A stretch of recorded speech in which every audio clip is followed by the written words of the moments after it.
mess right now. What's your disorder and when do you think your disorder started? So the disorder is dysthymia, which is a type of depression, and I feel like it started around 5th, 6th grade. So how does your mental illness affect you? Well, it's like a depression basically, except it's the persistent one, so it slowly progresses.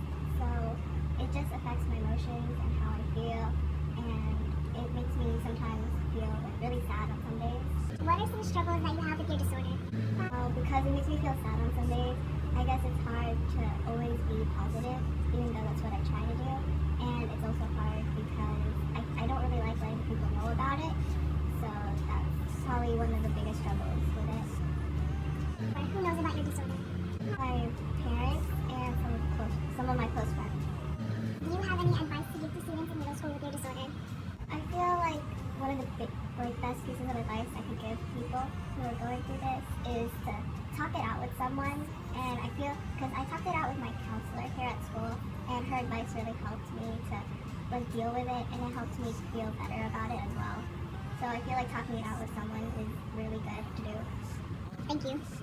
What's your disorder and when do you think your disorder started?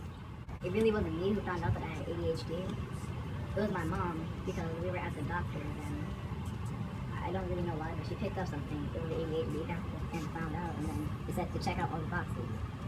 And almost every single one of those boxes were checked out.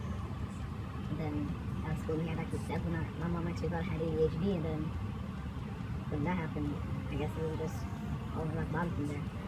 Everything else was just, I really didn't even know I had it ever until that day. I didn't know whether to be happy or depressed. It was actually a mix of both. What does your mental illness affect you? How does my mental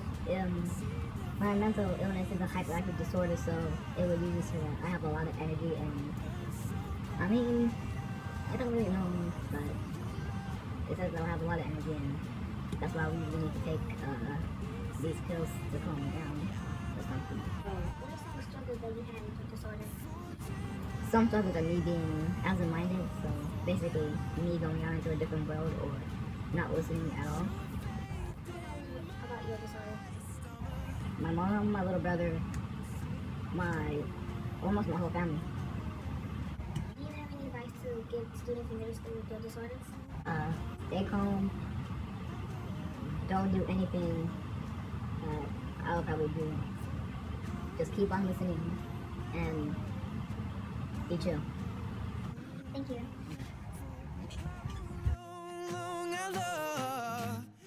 Every day in the world, people struggle with mental illnesses and health, and one of these mental illnesses is called ADHD. ADHD stands for Attention Deficit Hyperactivity Disorder. And what this does is it makes you distracted and it's hard for you to focus. So one of the tips to help deal with this is to get enough sleep so that you could be focused and energized for the next day, and you'll be able to overcome it. Another tip is to keep a planner, such as a calendar and clock. This will help you be more organized, and you won't have to stress out about the little things, and you will know what to do. If you're really struggling with ADHD, you can ask for help and support, such as a parent, a friend, teacher, or a counselor, and they will help you deal with this. Another thing to do is do daily activities such as listen to music. Don't be stressed out. Anxiety is a serious disorder that teens, kids, and adults have during their developing years, and is very serious to others. Here are some tips that you may use if you have the disorder. Have good humor towards people, talk to your counselor, smile a lot, be patient towards others, try your best to control your stress. Depression is a common mental illness that many people face with today and every single day. Some tips to help you get through with depression or to deal with depression is to stay positive. By staying positive, you won't have to overthink and you won't get into like that giant mess of bad thoughts. Another tip is to talk it out with someone. Talking it out with someone may seem hard at first, but it really helps. Another one is to stay healthy. Have at least 8 hours of sleep. Care about you first. Don't oversleep. Don't undersleep. Another one is you are worth it and enough. Like, having depression makes you feel like you're not enough and not worth it, but you really are. The last tip is that it gets better in the end. It may not seem like it right now, but it does. Rises the Tenerife.